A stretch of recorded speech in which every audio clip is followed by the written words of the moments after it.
guys, and welcome to another episode of the ALD vlogs. Today we're going to be talking about how I helped turn this show into this show. So, a little background on these two productions of A Chorus Line. The first one happened at Richmond Triangle Players in Richmond, Virginia. And the second one happened at Riverside Center for the Arts in Fredericksburg, Virginia. Even though same show, same lighting designer, same well, we had a director in Richmond who was a co-director of the one in Fredericksburg. Two actors transferred as well, but we originally approached the production as, you know, it would basically be a remount. But then as we got into it, we realized it would be a lot different because the stage is a lot bigger in Fredericksburg. There's a lot more equipment in Fredericksburg, and overall, it's a bigger show. So a lot of things had to be different that we didn't necessarily foresee when we first started. So first thing I want to talk about is the magic sheet. And I've got the two magic sheets right here. This is Richmond Triangle Players.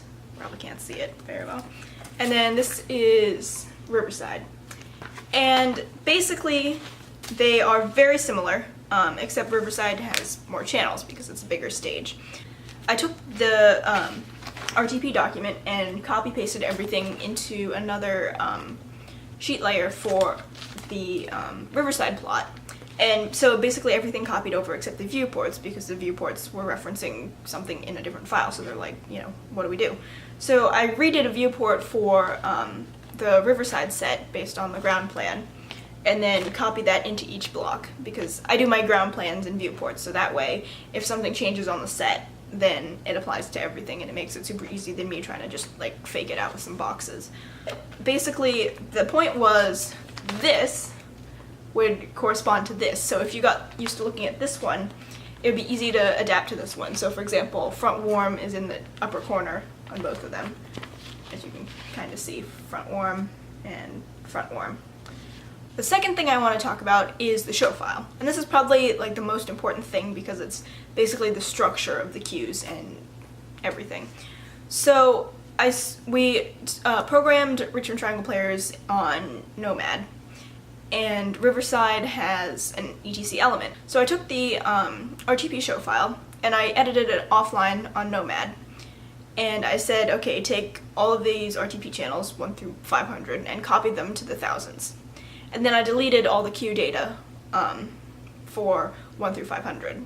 But I left the cue timing in place. And then I made a handy dandy cheat sheet, you can see here, that tells what RTP channels correspond to what Riverside channels and vice versa, because RTP stage is bigger, so there are more channels.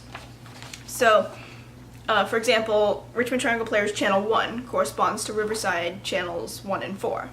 So with the RTP channels copied to the thousands, I would say 1001, which is RTP channel 1, copy to Riverside channel 1 and Riverside channel 4. Spatially, RTP 1 was like downright, and then Riverside 1 and Riverside 4 are in that general area downright. For LEDs and whatnot, because we had different types of LEDs, like say it was red on a quad tour at RTP, then it said, okay, how do I get that red on, say, I don't know,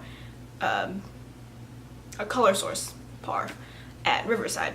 Two of the main differences between Richmond Triangle Players and Riverside is that Richmond Triangle Players had 2 sets of chasers, both downstage and upstage, and then we had like a little starburst pattern on the back wall. Riverside did not have that, but Riverside did have movers, which RTP didn't have, and Riverside also had like little pin spots for each person on the line. When I was doing the show file, I had to account for those differences, so if we had a special to hit somebody at Richmond Triangle Players, I wouldn't copy that over to the Riverside file because we would use the moving lights. By copying everything to the thousands, it gave me a chance to exclude what I needed to and add in what I needed to add without overlapping and worrying about like have I changed, what have I not changed, everything like that. So it made the whole process a lot easier.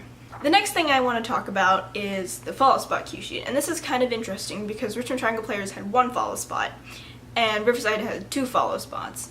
But because of the way the set was, Richmond Triangle Players, the classic chorus line mirrors were on the side, versus at Riverside they were on the back. So any spot we had in Richmond at RTP could pretty much go anywhere and it wouldn't bounce back in the audience.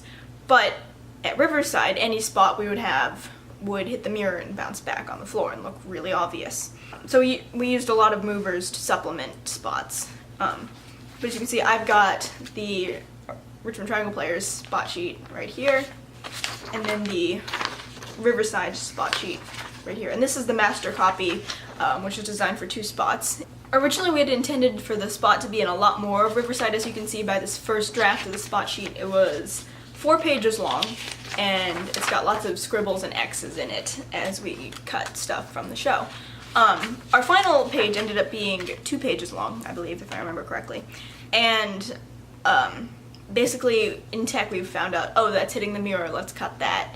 Or we can just do it with a mover and it'll be easier that way. If you'd like to learn more about my follow spot cue sheets, you can go check out the link to my other video where I talk just about follow spots and all my tips and tricks with that. Part of the transfer also involved paper tech. Because it's basically the same structure as the RTP show, all the cues were in the same place, same designer, same director. The designer was coming in from out of town.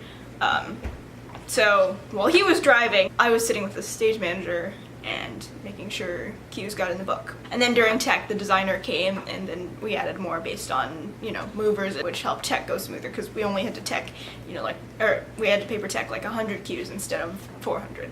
Thank you so much for watching this episode of the ALD vlogs. If you liked what you saw, don't forget to like, share, and subscribe, and leave a comment down below if you have any questions, comments, scathing criticisms, or ideas on what videos I should do next. See you next time!